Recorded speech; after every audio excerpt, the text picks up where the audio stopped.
44 వార్డులో గల కొంతలో ఇందిరా సత్యనారాయణ కొంతలో నివాసం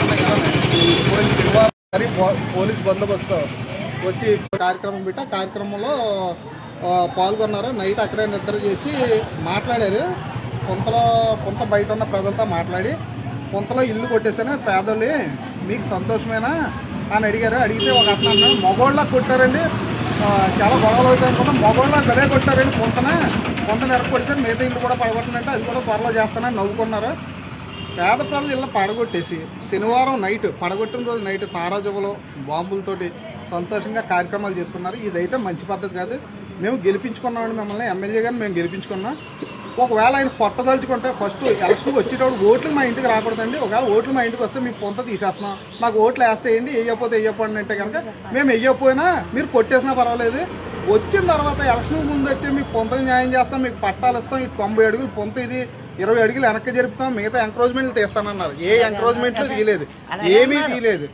తీయకుండా ఏ ఎంకరేజ్మెంట్లు తీయకుండా బడాబాబులకి లాభం చేకూర్చేలాగా చేసి ఈరోజు ఏం చేశారంటే పొంత వెనకాల 30 అడుగులు ఆక్రమించుకున్నారు, ముందు 30 అడుగులు. ఈ ఆక్రమణలు కనీసం సర్వే కూడా చేయకుండా ఇష్టమైందని పేద ప్రజలను కొట్టేశారు.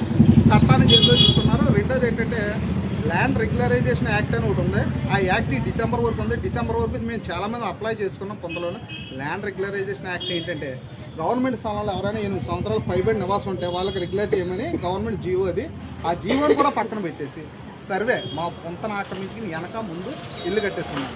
ఇదంతా భూ స్కామ్, ఇదంతా భూ కుంభకోణంలో ఎమ్మెల్యే గారికి మంచి సార్. దీన్ని బట్టి రాత్రి 44వ వార్డులో ఎమ్మెల్యే గారి మీద మేము చాలా వరకు ఇదిగా ఉన్నాం. నిన్న వీడియో కూడా చూసాం, మేము చాలా బాధపడతాం.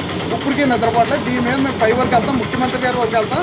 ఆల్రెడీ గతంలో కూడా ముఖ్యమంత్రి గారి దగ్గరికి 3 సార్లు మంగళగిరి వెళ్ళి కంప్లైంట్ ఇచ్చాం. పవన్ కళ్యాణ్ గారి దగ్గర 3 సార్లు వెళ్ళి కంప్లైంట్ ఇచ్చాం, 3-4 సార్లు. కలెక్టర్ గారికి ఇచ్చాం, ఎంఆర్ఓకి ఇచ్చాం, టౌన్ ప్లానింగ్ వాళ్ళకి ఇచ్చాం. మాకు రెగ్యులరైజేషన్ యాక్ట్ ప్రకారం మాకు స్థలాలను రెగ్యులర్ చేయండి, జీవో ప్రకారం చేయండి. మేము కాగితాలు అందరికి ఇచ్చాం. మంగళగిరి ఫ్రీ సర్వీస్ దాని నెంబర్ కూడా చేసి ఇచ్చాం. కానీ ఎక్కడి నుంచి ఏ సంబంధం లేదు. కానీ ఇక్కడ ఎమ్మెల్యే గారు వచ్చినట్టుకి కొంత వెనక ముందు ఉన్న ఓనర్స్ని పట్టుకుని వాళ్ళ ద్వారా లబ్ధి పొందడానికి హుటాహుటిన మా ఇళ్ళని పడగొట్టారు. దీని మీద మేము పైకి మళ్ళీ ముఖ్యమంత్రి గారి దగ్గరికి వెళ్తాం. ఈ జరిగిన ఈ సంఘటనలో చాలామంది వృద్ధులు ఉన్నారు. ఈ వృద్ధుల్లో ఎవరికైనా సరే, వృద్ధులు కానీ